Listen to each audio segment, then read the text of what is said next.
आषाढी वारी आणि पांडुरंगाचे महत्त्व हे महाराष्ट्राची ओळख, सामाजिक समता आणि उत्कृष्ट भक्तीचे सर्वोच्च प्रतीक आहे.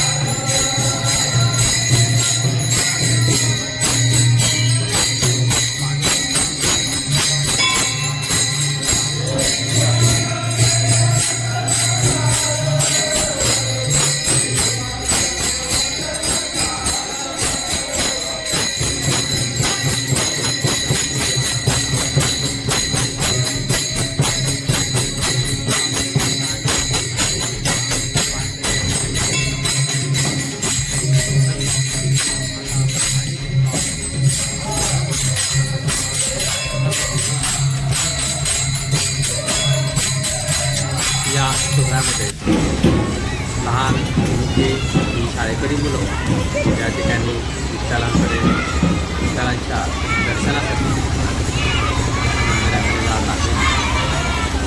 पायी चालली. आज सगळ्यात मोठी आषाढी एकादशी आहे. तर आषाढी एकादशी निमित्त काय नियोजन आहे आपलं? आपला पारंपरिक गावात दिंडी असते. प्रत्येक वर्षी त्या पद्धतीने करतो.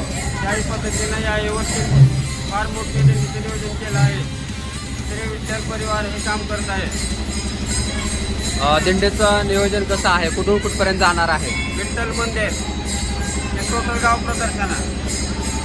यामध्ये सहभाग कोणाकोणाचा सहभाग आहे? पूर्ण विठ्ठल परिवार व गावकरी व सर्व भजनी मंडळ म्हणजे महिला पुरुष सर्व जाती धर्माचे लोक यामध्ये सहभागी आहेत.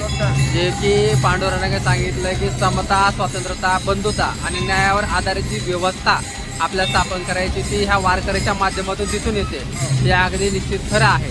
आणि त्या पद्धतीनं आपण जो वारकरी परिवार आहात आणि हे वारकरी परिवार भागवत धर्माची जी पताका आहे ती कायम आपण ठेवून आहात.